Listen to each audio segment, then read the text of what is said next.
تعلم على العلماء حتى تعرف الإسلام صحيحا. إن الحمد لله نحمده ونستعينه ونستغفره ونعوذ بالله من شرور أنفسنا ومن سيئات أعمالنا من يهده الله فلا مضل له ومن يضلل فلا هادي له وأشهد أن لا إله إلا الله وحده لا شريك له وأشهد أن محمدا عبده ورسوله صلى الله عليه وعلى آله وأصحابه وسلم تسليما كثيرا أما بعد. E gjithë lavdia i takon vetëm Allahut, ata e lavdërojmë dhe i shprehim lavdi, prej tij kërkojmë ndihmë dhe prej tij kërkojmë falje, kërkojmë mbrojtje tek Allahu nga e keqja e vetes sonë dhe nga të këqijat e veprave tona. Kë udhëzon Allahu s'ka kush e devion dhe kë e devion Allahu s'ka kush e udhëzon. Dëshmoj se nuk ka të adhuruar të drejtë përveç Allahut një, i cili nuk ka ortak dhe nuk ka rival.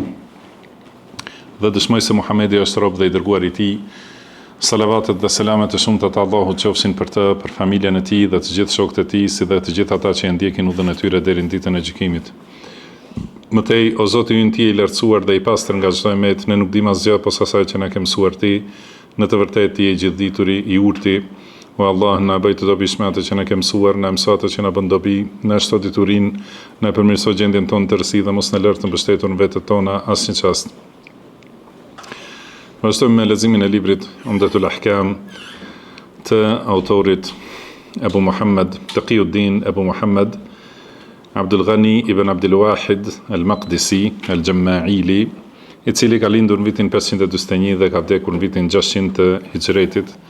Allahu mëshirov dhe falt atë, na falt ne, prindrit tan dhe të gjithë muslimanët dhe muslimanet, besimtarët dhe besimtarët, të gjallët dhe të vdekurit.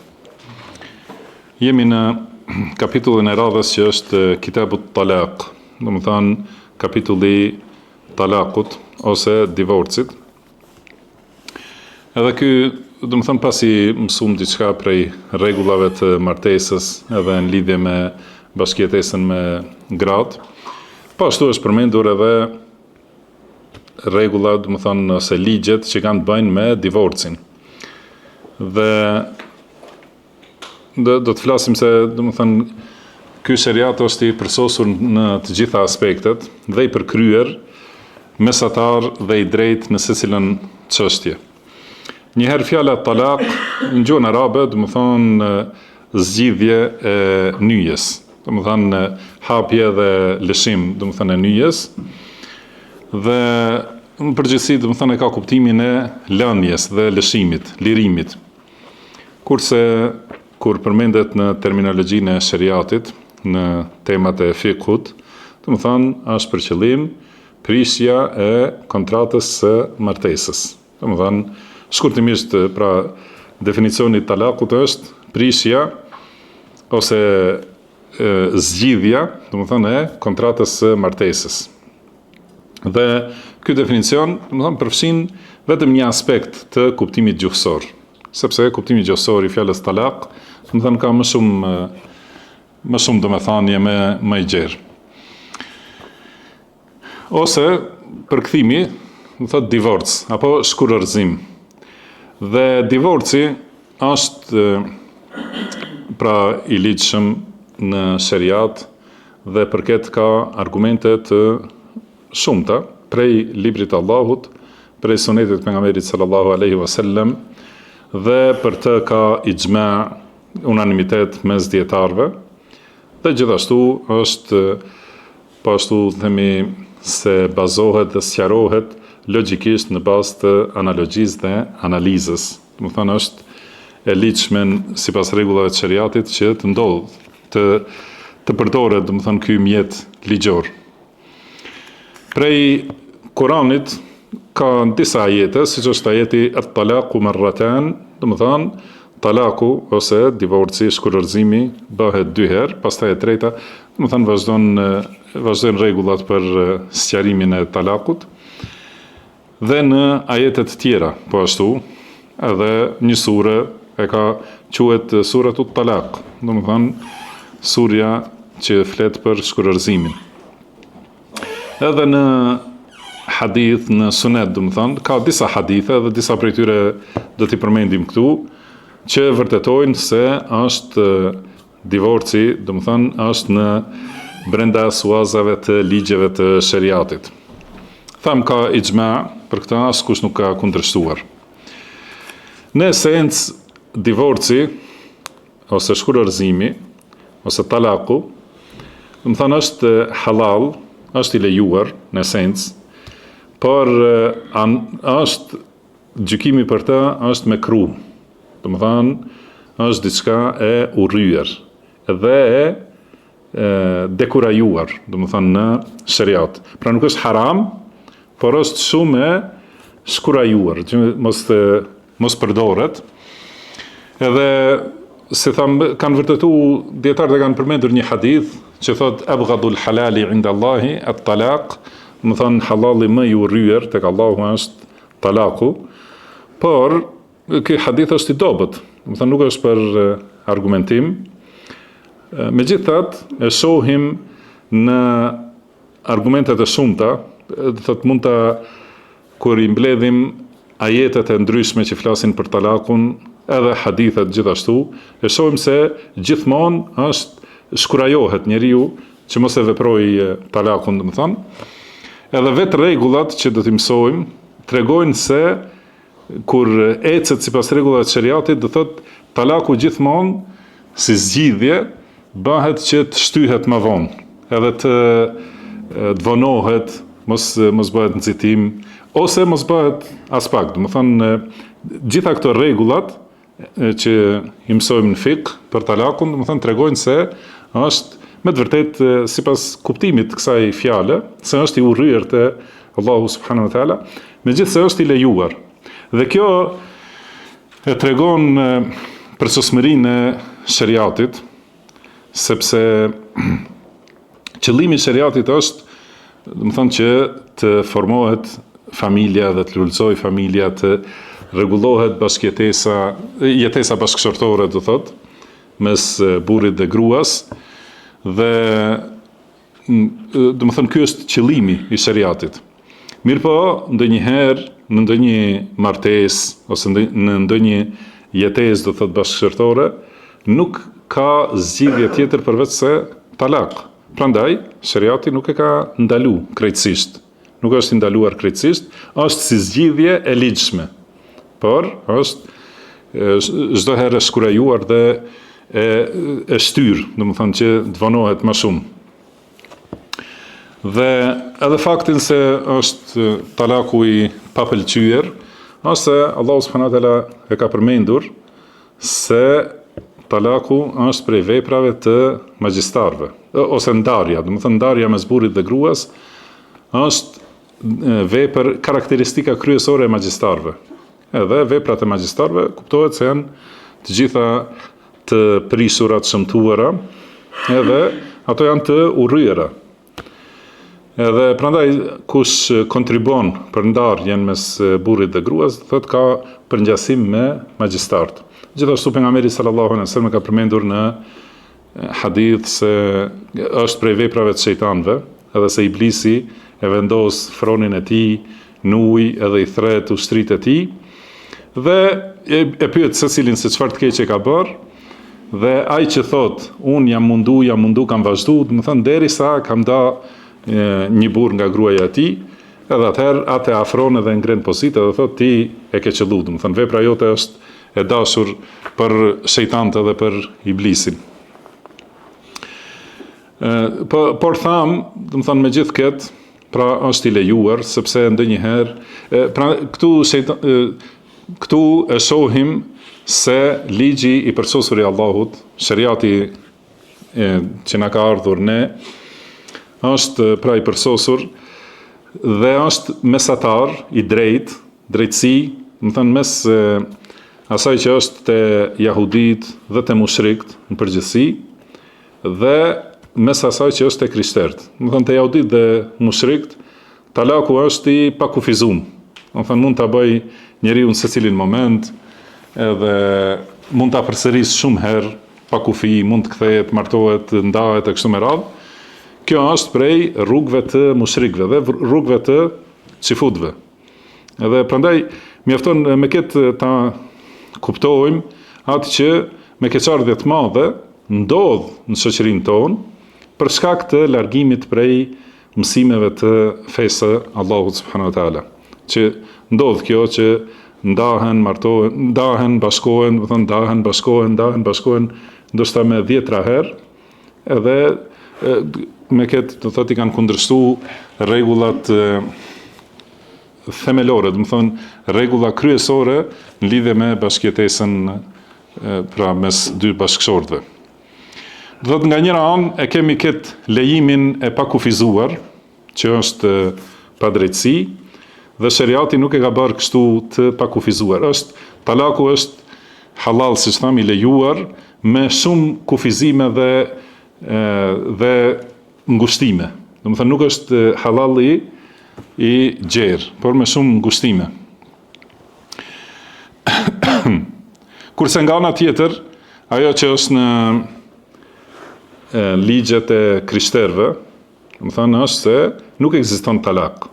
Edhe është krejtësisht i ndaluar. Edhe nëse një herë martohet dikush, do të thonë mbeten gjithë jetën të lidhur, edhe nuk ka mundësi të çlirohen nga njëri tjetri.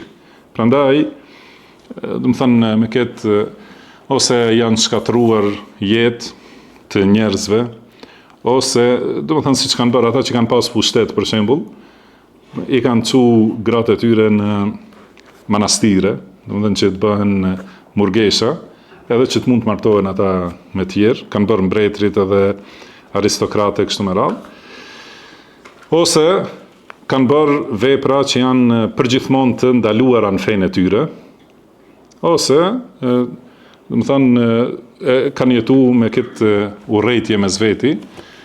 Do të thonë gjithmonë zgjidhja është sicila zgjidhje më e keqe se tjetra.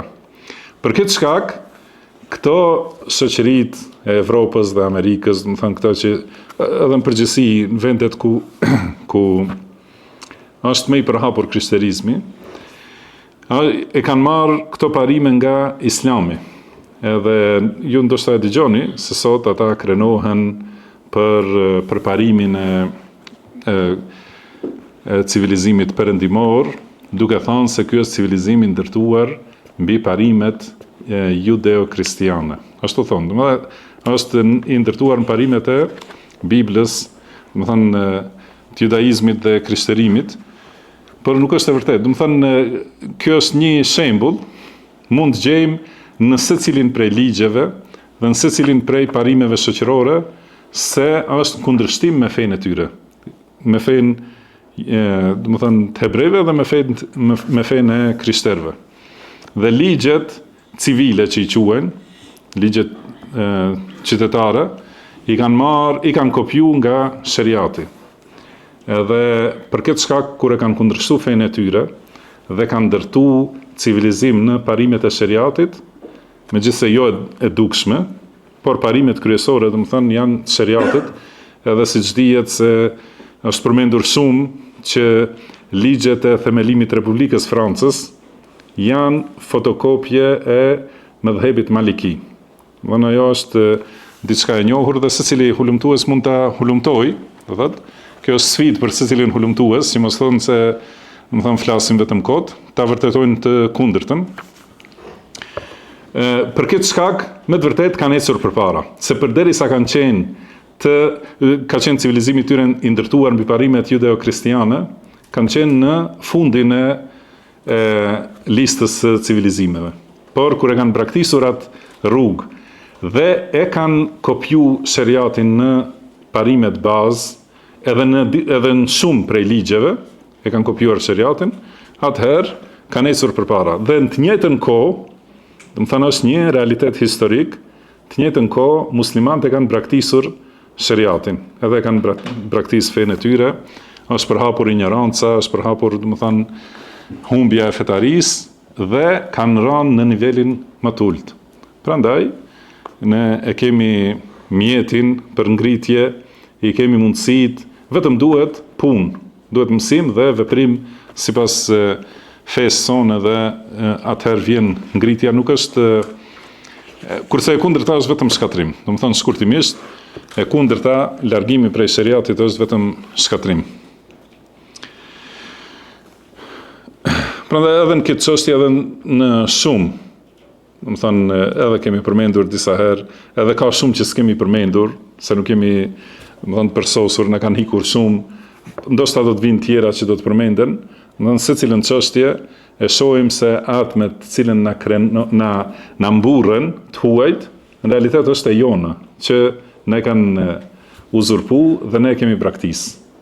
Sepse nuk e mësojmë, më thënë, fejnë Allahut si që duhet, edhe atëherë është e lehtë që të manipulojnë, të aktivizojnë grupe terroriste, ISIS-a, të aktivizojnë, më thënë, sufi, edhe për shërbimet e tyre, për atë që është në dobinë e tyre, i aktivizojnë, edhe pastaj ato i nxjerrin se janë, domethënë, si rezultat i islamit, kurse ata janë kundërshtim me islamin. Edhe këto grupe, sufive, të xhavarixhve, të ikhwancave, pranvera arabe, e tjera, domethënë lloj-lloj manipulime që në të cilat kapen shumë kollaj musliman, sepse nuk e njohin fenë e tyre. Prandaj kanë thonë shumë prej dietarëve, nëse kjo fe dhe ligjet e kësaj feje sqarohen në mënyrën e saktë, ashtu si janë në librin e Allahut dhe sunetin e pejgamberit sallallahu alaihi wasallam, dhe si kanë kuptuar dhe i kanë praktikuar selefët, atëherë me të vërtetë njerëzit do të hynë në fe me grupe dhe me popuj, si thot Sheikh Ibn Baz dhe dietar tjerë, do thënë me të vërtetë do të kishin hyrë, dhe kjo ka ndodhur kur është paraqitur islami i saktë, larg nga këto gënjeshtrat, shpifjet, shtimet që janë shtuar në kalimin e gjeneratave. Do thënë atëherë kur islamin e kanë përhapur sahabët, pastaj kanë bartur pas tyre tabiinët e kështu me radhë, kanë hyrë njerëzit me popull të plot, do thënë komplet kanë hyrë në islam, dhe asnjëherë nuk është përdorur dhuna për të hyrë dikush në islam. Kjo është një gënjeshtër, do thënë aq e përsëritur, edhe është gënjeshtër, do thënë që mund të demaskohet sikur ta shohim sot, do thënë me rregullat e islamit, me realitetet historike. Asnjëherë nuk ka mundësi, pavarësisht 3000 veta, nëse nuk gaboj, ka pas Amr ibn al-As kur e ka çliruar Egjiptin. Do thënë në atë kohë, tani Egjipti është popullsi shumë e madhe, mirë po edhe në atë kohë përmendet, thot dikun kanë qenë shumë miliona dhe banor të Egjiptit. Nuk ka mundësi 3000 veta ti nënshtrojnë ashtu me dhunë, me forcë, dhe gjithashtu me forcë nuk mbahen 500 vjet ose 800 vjet në Andaluzi ose në vende tjera. Do thënë nuk është e mundur që me dhunë njerëzit ta bartin islamin nga një gjenerat në një gjenerat tjetër, të luftojnë për islamin, ta duan. Do thënë nuk është e mundur nëse bëhet me dhunë. Edhe me dhunë, siç është argumenti tjetër, do thënë që me dhunë nuk kanë mundur ta shkulin islamin nga zemrat e njerëzve. Dhunën e kanë përdorur shumë dhe vazhdojnë ta përdorin me gjitha llojet e dhunës për largimin e muslimanëve nga islami, edhe nuk kanë mundur. Me gjithë këtë ignorancën që e kanë për islam, po sikur të ishin që e kanë mësu islamin e sakt, edhe argumentet e tij dhe bukurinë e tij, atëherë e dim shembujt e sahabeve që i kanë pjekur gjallë për mi prush edhe nuk i ka largu kjo nga islami. Do të thënë nuk janë lëkundur në besimin e tyre dhe në praktikimin e fesë. Dhe prandaj nuk është e mundur që një fe ose një ideologji do thotë mbahet në atë mënyrë, kohë gjatë. Do thënë kemi pa ideologjitë ndryshme si kanë rënë për shkak se janë mbajtur me dhunë, jo me bindje të njerëzve. Kjo është një dalje nga tema dhe kthimi është, prandaj është më rëndësi që të asqarojmë islamin njerëzve të saktë, pa marrë parasysh sa e sulmojnë. Vetëm ajo që është e saktë dhe e pastër nga shpifjet dhe gënjeshtrat. Edhe pastaj le të na sulmojnë për të vërtetën. Por kur na sulmojnë për diçka që nuk është e jona, atëherë patjetër ne duhet të reagojmë. Mirë, në lidhje me talakun, ka përmendur autori rahimahullah këtë hadith që është në libër, domethënë 313, ka thënë an Abdullah ibn Umar radhiyallahu anhuma annahu tallaqa imra'atahu wa hiya ha'id فذكر ذلك عمر لرسول الله صلى الله عليه وسلم. Do thot, transmetohet se Abdullah ibn Omeri radhiyallahu anhuma e ka divorcuar gruan e tij duke qenë në menstruacion. Dhe atëherë këtë e ka përmendur Omeri radhiyallahu anhu, ja ka përmendur pejgamberit sallallahu alaihi wasallam, thot fataghayyadha minhu Rasulullah sallallahu alaihi wasallam, dhe u zemrua shumë i dërguari Allahut sallallahu alaihi wasallam dhe tha li yuraji'ha thumma yumsikha hatta tathur. Do të thënë le ta kthej. Me do e mos, do të thënë ta kthej, pastaj le ta mbaj derisa të pastrohet. Thumma tahid fa tathur. Pastaj të vi tjetri menstruacion dhe të pastrohet. Fa in bada lahu an yutalliqaha qabla an yamassaha.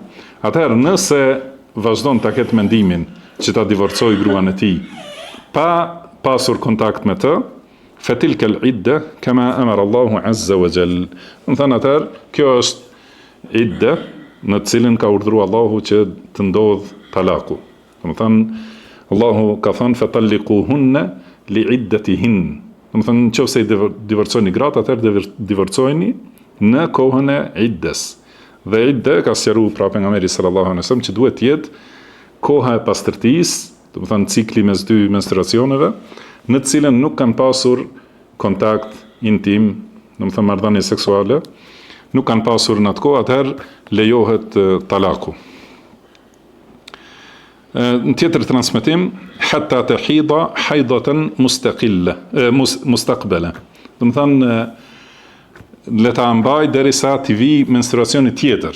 Do të thënë këtë që i ka bë talak duhet ta kthej dhe patjetër ta mbaj në gjithat kohën e pastërtisë, pastaj mund pasi të vi menstruacioni tjetër, do të thënë mustaqbala e radhës, wa siwa haidatiha allati talaqaha fiha. Do të thënë tjetri menstruacion, jo ky në cilin e ka divorcuar. Dhe në një transmetim përmendet fa husibat min talaqiha. Atëherë kjo është llogaritur prej divorcit të saj, talakut të saj. Wa raja'aha Abdullah kama amarahu Rasulullah sallallahu alaihi wasallam. Dhe Abdullahu e ktheu si urdhroi pejgamberi sallallahu alaihi wasallam. Pra ky hadith është i qartë se flet që Abdullah ibn Omeri radhiyallahu anhuma e ka divorcuar gruan e tij duke qenë ajo në menstruacion. Dhe pejgamberi sallallahu alaihi wasallam e ka urdhëruar që ta kthej menjëherë, ta mbaj pasi të pastrohet dhe deri në menstruacionin e radhës. Pastaj pas atij menstruacioni kur të pastrohet, nëse vazhdon të jetë në atë qëndrim që ta divorcoj, atëherë mund ta divorcoj. Dhe kjo është një rregull që gruaja mund të divorcohet vetëm në një cikël të pastërtisë, do të thënë mes dy menstruacioneve, në të cilën nuk kanë pasur kontakt bashkëshortët, kontakt intim. Edhe ky është një argument se sipas rregullave të shariatit gjithmonë bëhen pengesa për nxitim në talak.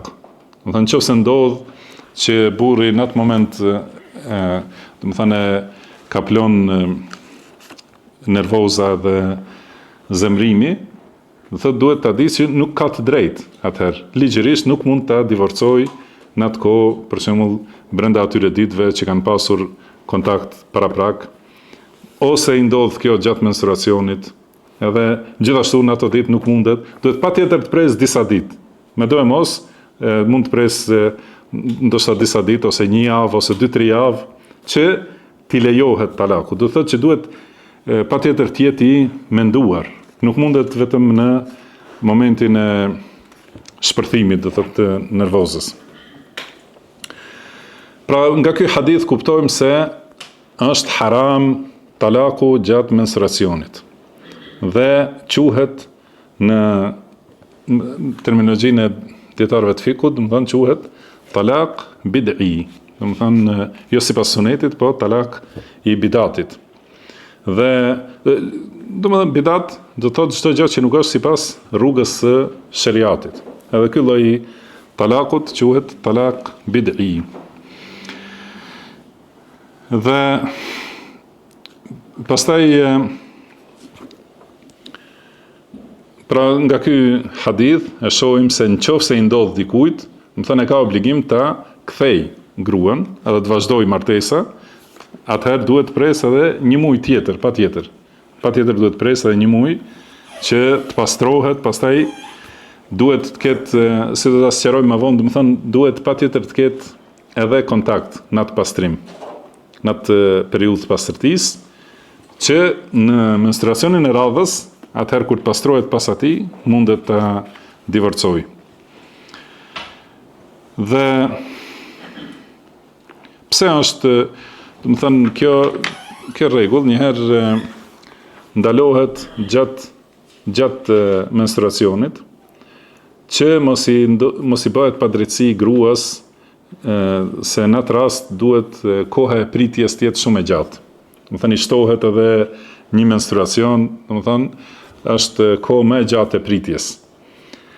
Kurse kur është në kohën e pastërtisë, atëherë 2 menstruacione dhe pas tretit mund të martohet me një herë, ndërsa në këtë radhë, do të thonë, në këtë rast, do të thotë duhet të kalojnë patjetër 3 ose 4 cikle i bien, do të thonë i bie shtim i kohës. Për këtë shkak, do thotë ndalohet në këtë. Ndalohet gjithashtu edhe gjatë ciklit të pastërtisë, kur kanë pasur kontakt, sepse në këtë rast ka mundësi që mundet, do të thonë, të ndodh shtatzania, edhe atëherë nuk kuptohet, do të thonë mund të përzihet çështja se a ka qenë fëmia i tij ose jo. Për këtë shkak duhet patjetër të sigurohet që të vijë një menstruacion se nuk është shtatzan. Ose shfaqet shtatzania, mirët vesh se është shtatzan. Edhe atëherë lejohet talaku. Mirë po shikoni kur në kohën e shtatzanisë kuptohet se të secili njeri motivi për talak dobësohet me njëherë. Nëse e merr vesh se gruaja është shtatzan, do të secili dëshiron, do thotë zbutet lidhje me raport me gruan ose kujdesi për fëmin, për mallimi për fëmin, do të thonë gjithashtu, është edhe ky një shkurajim për talak. Do të thonë që të jetë shkak për afrim. Se ka thënë Allahu subhanahu wa taala kur i ka përmendur këto çështje, thënë la'alla Allaha yuhdithu ba'da dhalika amra.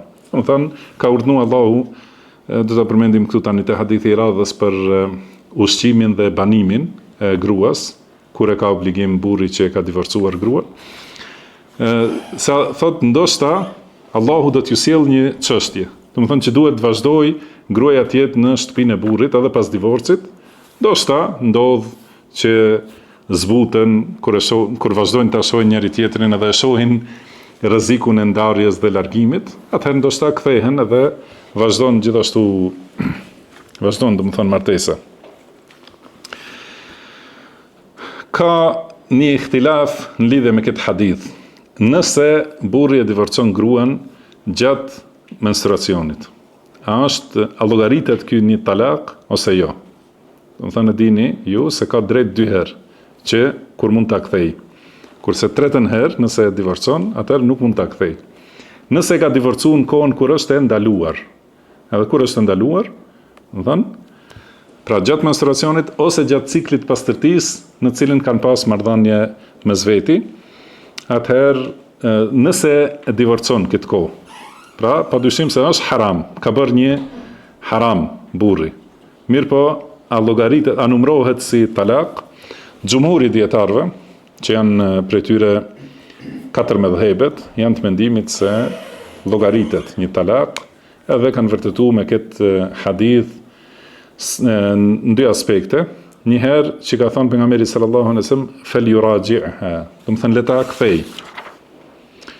Li yuraji'ha, pra le ta kthej, që do të thonë se ka ndodhur talak, prandaj ka urdhëruar që ta kthej. Dhe gjithashtu në fund, në transmetim tjetër, ka thënë fa husibet min talaqiha, atëherë kjo llogarit prej talakut të saj. Këto janë argumentet nga ky hadith që dietarët e 4 medhhebeve kanë thënë se llogaritet. Mirë po ka disa prej dietarëve si Sheikhul Islam Ibn Taymije, edhe nxënësi i tij Ibn al-Qayyim, kanë thonë se nuk llogaritet ky talak. Nuk, do të thonë, është jo i lidhshëm, kështu që nuk zbatohet. Do të thonë llogaritet se nuk janë nda, por vazhdon martesa. Dhe si janë përgjigjur për argumentimin e xhumhurit, kanë thënë se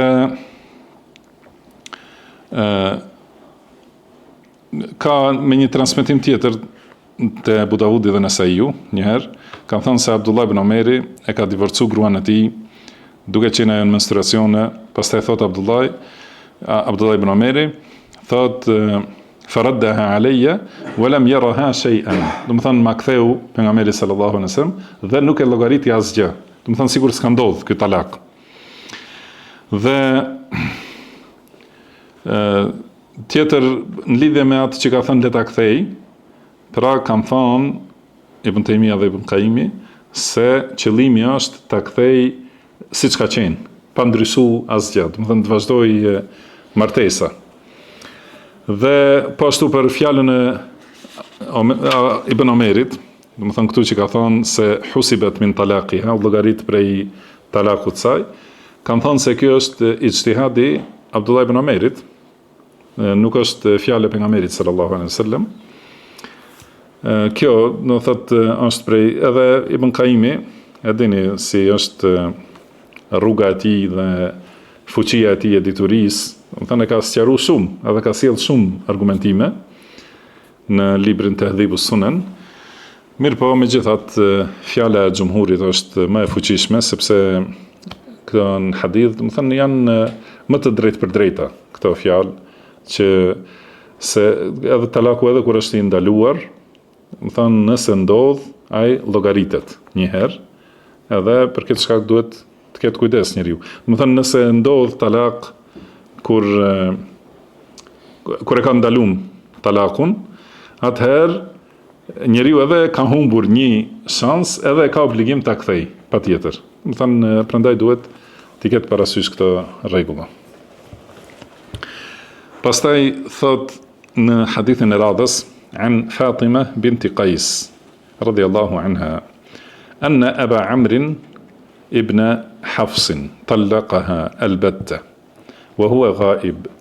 Do të thonë është transmetuar nga Fatima bint Qais radiyallahu anha se bashkëshorti i saj Abu Amr ibn Hafs e ka divorcuar për divorcin përfundimtar, do të thonë tretin, dhe ai nuk ka qenë prezent në Medinë, do të thonë e ka dërguar dikant që ta lajmërojë se është divorcuar. Dhe kurse në tjetër transmetim thot talaqaha thalathan fa arsala ilayha wakilahu bi sha'ir. E ka divorcuar 3 herë dhe e ka dërguar atë në punësin e tij, punonjësin e tij me, do të thonë pak grur ose elb, do të thonë i ka dërguar për ushqim. Fasakhitathu faqala wallahi ma laki alejna min shay. Edhe ajo nuk është kënaqur, nuk është pajtu me këtë ushqim. Do të thonë i ka thonë se më ke dhënë pak për kohën e iddes. I ka thonë wallahi do të thonë nuk kam obligim ndaj teje që të ushqej. Atëherë ajo është ankuar te pejgamberi sallallahu alaihi wasallam, e ka përmendur këtë, ka thonë pejgamberi sallallahu alaihi wasallam leysa laki alayhi nafaqa. Do të thonë ai nuk e ka obligim furnizimin tënd, do të thonë tani pas talakut të tretë. Në transmetim tjetër është thonë wala sukna, as banimin, nuk e ka obligim pra burri që e ka divorcuar herën e tretë gruan. Thot fa amaraha an ta'tadda fi bayti ummi Sharik, i ka thonë prite, do të thonë rri në shtëpinë e Ummu Sharikit, do thot për kohën e iddes. Pastaj më vonë i ka thonë pejgamberi sallallahu alaihi wasallam tilka imra'atun yaghshaha ashabi. Do të thonë ajo është grua që te shtëpia e saj shkojnë shumë shokët e mi, sahabët e mi, i'taddi inda ibn Ummi Maktum. Shkote Abdullah ibn Ummi Maktum, do të thonë prite këtë kohën e iddes tek ai, sepse fa innahu rajulun a'ma, sepse ai është i verbër. Edhe atëherë të dhajina thiyabaki indahu fa idha halalti fa adhinini. ka thënë se aty mund ti ndrosh rrobat, do të thënë ti heqësh ato që i ke të veshës tjera, sa ai është i verbër, pra nuk shë. Edhe kur të kaloj, do të thënë idde, kur të bëhesh halal për martesë, atëherë më lajmëro. Atëherë thot Fatima bintu Qais, thot kur kaloi koha e pritjes, i thash pejgamberit sallallahu alaihi wasallam se Muawiya ibn Abi Sufjan dhe Abu Jahm, të dy më kanë kërkuar për martesë. Ka thënë i dërguari Allahut sallallahu alaihi wasallam, amma Abu Jahmin fala yad'u asahu an atiqihi. Sa i përket Abu Jahmit, ai nuk e heq shkopin nga supi, nga, do të thënë, nga qafa. Wa amma Muawiya fasa'lukun la mala lahu. Kurse Muawiya është i varfër, nuk ka asnjë lloj pasurie. I ka thënë inkahi Usama ibn Zaid, martohu me Usama ibn Zaidin.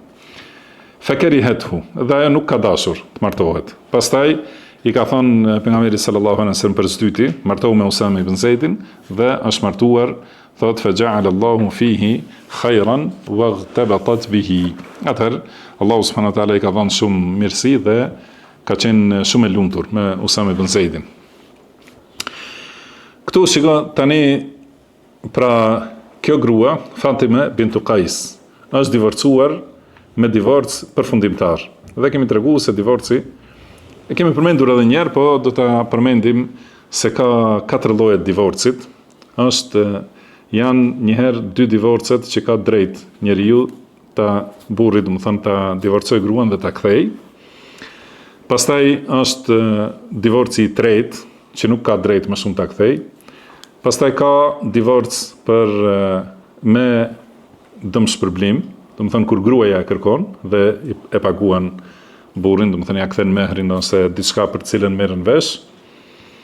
Dhe lloji i katërt është divorci për shkak të ndonjë mangësie në martesë, do të thënë diçka që e bën martesën jo valide dhe anulohet martesa. Te këto 3 lloje nuk ka drejt burri ta kthej gruan. Kurse vetëm te lloji i parë, kur është burri me dëshirën e tij, do thënë e divorcon, e shkurorëzon gruan herën e parë, mund ta kthej, dhe herën e dytë gjithashtu mund ta kthej. Kurse kur e divorcon herën e tretë, atëherë nuk ka të drejtë ta kthej. Kjo grua do të thënë është divorcuar në këtë mënyrë. Dhe kam thënë disa prej dietarëve, ky hadith është argument se talaku i 3 fisht, do të thënë, është i zbatueshëm. Pra nëse burri e divorcon gruan me 3 herë, qoftë me përsëritjen e fjalës, siç kemi thënë, ose duke thënë vetëm divorcoj 3 herë, ose përsëritje, je e divorcuar. Kjo a ndodh a nuk ndodh, për këtë kemi fol më herët. Dhe e kanë marrë për argument këtë hadith, mirë po kjo nuk është e saktë, ky argumentim nuk është i saktë, sepse ka në transmetim tjetër në Sahihun e Muslimit, nëse nuk gaboj, është thotë se ka divorcuar divorcin e tretë që kishte mbetur për ta. Do të thonë se ato 2 herë kanë ndodhur sipas rregullave të shariatit. Kurse pejgamberi sallallahu alaihi wasallam kur ka dëgjuar për dikën që e ka divorcuar gruan 3 herë në të njëjtën kohë, me një herë, do të thonë, ka thonë e yul'abu bi kitabillahi wa ana baina adhhurikum. Do të thonë po luani me librin e Allahut duke qenë unë mesin tuaj. Do thotë se kjo nuk është e lejuar. Edhe kemi folur më herët se ka ikhtilaf për këtë të dietarët dhe më saktë është se nuk ndodh, sepse siç kemi thënë, duhet patjetër pas divorcit, do të thënë momentin e divorcimit, ajo bëhet grua jo me nikah, do të thënë. Edhe nuk ka mundësi duke qenë e ndarë të divorcohet përsëri. Por duhet kthehet patjetër.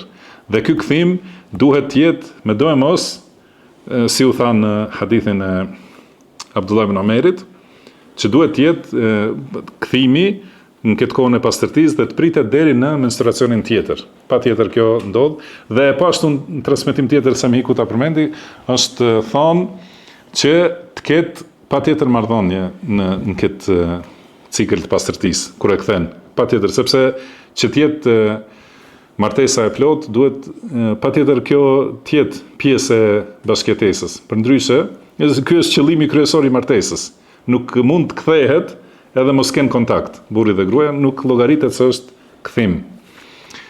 Dhe për këtë kanë thënë dietarët se ky kthimi do të llogaritet kthim i plot nëse kanë me të vërtet kontakt, të vërtet mes tyre.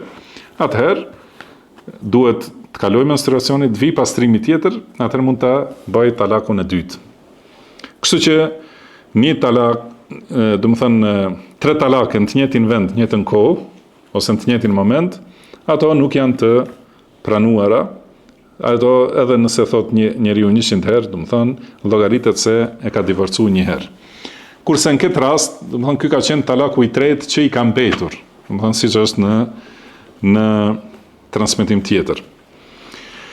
Dhe pasi është ndar përfundimisht, siç tham tani pas këtij talaku nuk ka drejt ta kthej, atëherë nga ky hadith kuptohet se nuk është obligim i burrit që ta siguroj banimin dhe ushqimin e saj.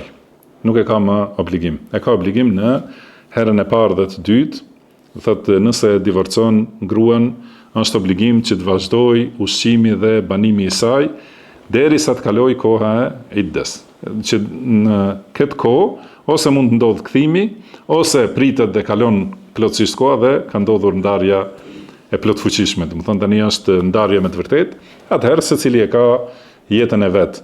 Kurse përderisa është në këtë kohë të pritjes, kur mund ta kthej burri, ka thënë Allahu i lartësuar, askinuhunna min haythu sakantum min wujdikum. Do të thonë bëjni, pra mundsojeni atyre të banojnë aty ku banoni ju, sipas mundësive që i keni. Do të thënë vazhdon banimi i njëjtë për gruan, nuk nxirret, do të thënë dikun që është më keq, po duhet patjetër të banojë ashtu si banon edhe burri, sipas mundësive. Edhe kjo vlen për 2 divorcet e para, sepse në fund Allahu thot la tadri la'alla Allah yuhdithu ba'da dhalika amra. Do të thënë ti nuk mund ta dish, nuk mund ta di gruaja, për shembull, ose nuk mund ta di burri, se ndoshta Allahu do të sjellë diçka brenda kësaj kohe. Do të thënë ndoshta do të pajtohen dhe do të rregullohet jeta e tyre bashkëshortore. Prandaj i ka thonë se nuk ka obligim burri, jo, do të thënë ish burri tani, nuk ka obligim për banimin dhe ushqimin tënd, kështu që kaloje kohën e iddes te Ummu Sharik. Mirë po pastaj vetë pejgamberi sallallahu alaihi wasallam ka thonë se mos rri aty, sepse Ummu Sharik ka qenë grua shumë bamirëse, edhe i ka ushqy njerëz të varfër. Edhe çdo herë, do të thënë ka pas shumë që ka dhënë sadaka dhe u ka dhënë ushqim, edhe shumë shpesh kanë shku njerëz aty që të hante shtëpia e saj. Edhe për këtë shkak, pejgamberi sallallahu alaihi wasallam, do të thënë me këtë ka dhënë me kuptuar që mos me ngushtu atë aty, se i vinë shumë njerëz. Prandaj shkote Abdullah ibn Ummi Maktum, i cili është djali i xhaxhait të saj, i Fatime bint Qaisit. Do të thënë rrite, megjithse nuk lejohet edhe ai, djali i xhaxhait nuk lejohet ta shohë, do të thënë kushërirën e tij, por ai ka qenë i verbër. Edhe atëherë ka thënë se mund të jetosh në shtëpinë e tij, edhe për nevojat e përditshme, do të thënë gruaja duhet të heq shamin për shembull dhe kështu me radhë, atëherë ka mundësi aty sepse ai është i verbër. Megjithëse kjo nuk do të thonë se gjithashtu kjo nuk do të thotë që gruaja ka drejt ta shikojë burrin e huaj. Do të thonë siç e ka obligim burri ta ul shikimin dhe mos i shikojë gratë e huaja, gjithashtu edhe gruaja ka obligim ta ul shikimin dhe mos i shoh burrat e huaj. Se ka thënë Allahu, wa kullil mu'minati yaghdudna min absarihin. Pra thuaj ju besimtareve që ta ulin shikimin e tyre. Do të thonë që mos i shikojnë burrat e huaj. Mirë po kjo ka qenë zgjidhja e vetme për këtë grua, dhe i ka thonë pejgamberi sallallahu alaihi wasallam, pra kur të bëhesh e lejuar për martesë, domethënë kur të kaloj koha e pritjes, atëherë më lajmëro, sepse domethënë kjo tregon se ka pas dëshirë pejgamberi sallallahu alaihi wasallam që ta martoj me Usame ibn Zeidin. Domethënë e ka ditur se ata janë më të përshtatshëm për njëri tjetrin. Dhe kur ka kalu koha, atëherë ka thonë se më kanë kërku 2 veta. Edhe kjo është argument se lejohet kërkesa, si më thonë, se me lyp vajzën, edhe nëse ka lyp dikush tjetër. Nëse nuk i është dhënë përgjigje. Më thënë lejohet. Sepse është se u çuditni, ja. Më thënë ka këtë shkuptim, pra në qoftë se është feju, më thënë e ka lyp dikush dhe i është dhënë përgjigja pozitive, atëherë nuk lejohet vi dikush tjetër thot ma jep mu. Atëherë është haram. Por në qoftë se dikush e ka lyp, edhe është akoma, do më thënë, pritje për përgjigje, ka mundësi edhe dikush tjetër të ofrohet, edhe dikush tjetër.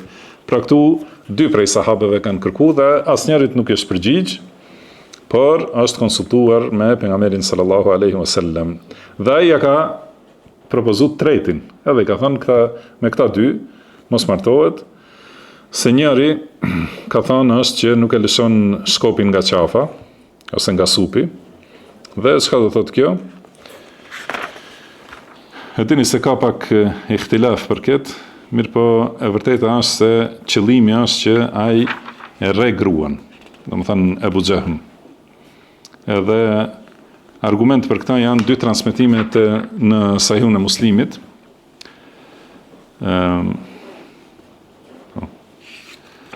Se po du...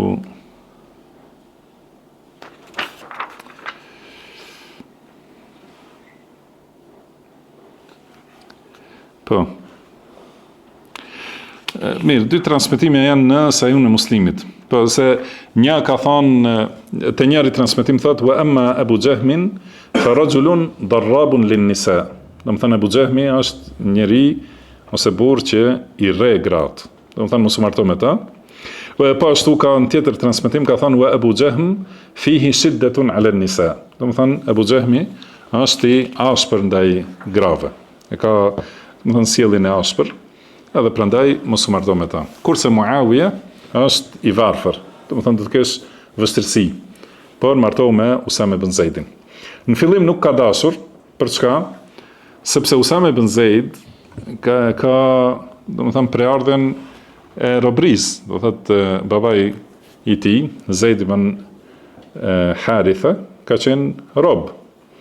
Kurse Fatima bintu Qais ka qenë Qureshije, prej fisit Qurejsh, do të thënë ajo ka qenë në nivel më të lartë, dhe për këtë shkak nuk ka dashur të martohet me ta. Rob i liruar, do thotë nuk ka qenë rob në atë kohë, por ka qenë sklav që e ka fituar lirin, ja ka dhuruar pejgamberi sallallahu alaihi wasallam. Edhe për këtë shkak nuk ka dashur. Mirë po pastaj kur i ka thënë edhe një herë pejgamberi sallallahu alaihi wasallam, atëherë ka kuptuar se është këshill e fuqishme prej pejgamberit sallallahu alaihi wasallam. Dhe ka marrë këshillën e tij dhe ka pasur hajër të shumtë. Do të thënë tregon se ndjekja e sunetit pejgamberit sallallahu alaihi wasallam sjell mirësi, bereqet dhe hajër të shumtë. Edhe është martuar, do të thënë, me Usame ibn Zeidin. Por qëllimi i këtij hadithi ose qëllimi i sjelljes së hadithit këtu është nxjerrja e këtyre dispozitave të shariatit, do të thënë, dhe në veçanti kjo që tham se në talakun e tretë, atëherë nuk e ka obligim burri të shpenzojë për banimin dhe ushqimin e asaj gruaje. Gjithashtu edhe në këtë hadith e shohim se pejgamberi sallallahu alaihi wasallam ka folur diçka jo të mirë për këta 2 njerëz që nuk kanë qenë prezent. Edhe kjo nuk kupton se lejohet ky përgojim, do të thënë të flitet keq për atë që nuk është prezent, nëse ka ndonjë dobi të rëndësishme, edhe ka nevojë për njohjen e kësaj, siç është martesa, do të thënë martesa është çështje shumë me rëndësi, që vendim shumë i madh në jetë, edhe prandaj nëse pyetesh, lejohet edhe mi përmend ato të meta të atij vllajt ose asaj motre, do thënë që të jepet këshilla e plot. Edhe po ashtu ky hadith është argument se këshilla është obligim dhe në veçanti për dikën që e kërkon këshillën. Nëse vjen e thot më këshillo, atëherë është obligim që t'i jepet ajo më e mira që e di njeriu. Do thënë atë që është më e mirë, jo tjetë, këtu prandaj duhet jetë nasih, që do më thonë i ciltër dhe dashamirës, që t'ja jape atë që është më e mirë në diturinë e tij, më e dobishmja sipas diturisë së tij, atë ja jep dhe nuk lejohet tradhtia. Nëse këtu ja fshe këshillën vllait tënd, atëherë është prej mëkateve sepse është tradhti, edhe është dëmtim. Mjaftojmë me këta hadithe, wallahu a'lam, wa sallallahu wa sallama ala abdihi wa rasulihi nabiyina Muhammad. Subhanak Allahumma wa bihamdika ashhadu an la ilaha illa anta astaghfiruka wa atubu ilayk. Wa akhiru da'wana anil hamdulillahi rabbil alamin.